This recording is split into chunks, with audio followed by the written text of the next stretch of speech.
একটা ছোট্ট গ্রামে ছিল একটা পুরনো বাড়ি, যেটাকে সবাই শ্মশান বাড়ি বলত। গ্রামের লোকেরা বিশ্বাস করত ওই বাড়িতে গেলে কেউই আর ফিরে আসে না। একদিন গ্রামের তিনজন কিশোর, অরূপ, নিশীথ আর সৌরভ, কৌতূহলবশত সেই বাড়িতে যাওয়ার সিদ্ধান্ত নিল। তারা রাতে মশাল নিয়ে বের হল। বাড়ির ভেতরে ঢুকতেই একটা হিমশীতল বাতাস তাদের চারপাশে ঘুরে বেড়াতে লাগলো। বাড়ির ভেতর ছিল ভাঙা আসবাবপত্র, ধুলো জমা আয়না আর একটা বড় হল ঘর। হঠাৎ তারা শুনলো কারা যেন ফিস ফিস করে কথা বলছে।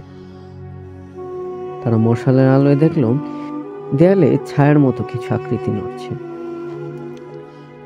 তাদের সাহস দেখানোর জন্য অরূপ বলল, এসব কিছু না, এগুলো আমাদের ভয় দেখানোর জন্য গল্প। ঠিক তখনই একটা বিকট আওয়াজ হলো। একটা চেয়ার নিজে থেকেই তাদের দিকে এগিয়ে এলো। তারা ভয়ে ছুটতে শুরু করলো, কিন্তু দরজা যেন বন্ধ হয়ে গেল। দেয়ালে একটা লেখা ফুটে উঠল, তোমরা বের হতে পারবে না, আমরা এই বাড়ির প্রভু। নিশীথ চিৎকার করে বলল, দয়া করে আমাদের ছেড়ে দাও।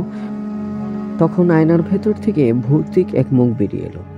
সে বলল, তোমরা যদি কখনো এই বাড়ির কাছে আর আসো, তবে তোমাদের আত্মাও আমাদের সঙ্গী হবে। তিনজন ভয়ে কাঁপতে কাঁপতে বেরিয়ে এলো, আর কোনোদিন তারা ওই বাড়ির দিকে পা বাড়ায়নি। কিন্তু তারা জানতো শ্মশান বাড়ির ভৌতিক উপস্থিতি তাদের প্রতিদিন দেখছে।